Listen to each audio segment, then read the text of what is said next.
শেখ হাসিনার মৃত্যুদণ্ডের রায়ের কপি আজ পাঠানো হবে পররাষ্ট্র ও স্বরাষ্ট্র মন্ত্রণালয় এবং আইজিপির কাছে। এছাড়া কেন্দ্রীয় কারাগারে পাঠানো হবে সাবেক আইজিপি চৌধুরী আবদুল্লাহ আল মামুনের কাছে। এদিকে শেখ হাসিনার রায় ভুক্তভোগী পরিবারের জন্য একটি গুরুত্বপূর্ণ মুহূর্ত হলেও মৃত্যুদণ্ডে সাজা দেয়ায় অসন্তোষ জানিয়েছে জাতিসংঘ। সংবাদ বিজ্ঞপ্তিতে সংস্থাটির মানবাধিকার বিষয়ক হাই কমিশনারের মুখপাত্র রবিনা শামসাদাসানি এই মন্তব্য করেন। জাতিসংঘের হিসাবে 2024 সালের জুলাই আগস্টে প্রায় 1400 মানুষ নিহত হন। সংস্থাটি শুরু থেকেই দোষীদের জবাবদিহির আওতায় আনার আহ্বান জানিয়ে আসছে।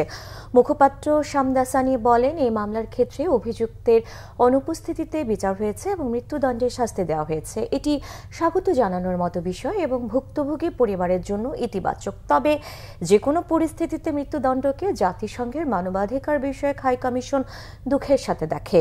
এদিকে জাতিসংঘের মানবাধিকার বিষয়ক হাই কমিশনার ফালকার তুর্কের আশা, সত্য প্রকাশ, ক্ষতিপূরণ ও ন্যায় বিচারের একটি সমন্বিত প্রক্রিয়ার মধ্য দিয়ে জাতীয় ঐক্য এবং ক্ষত কাটিয়ে ওঠার দিকে এগিয়ে যাবে বাংলাদেশ।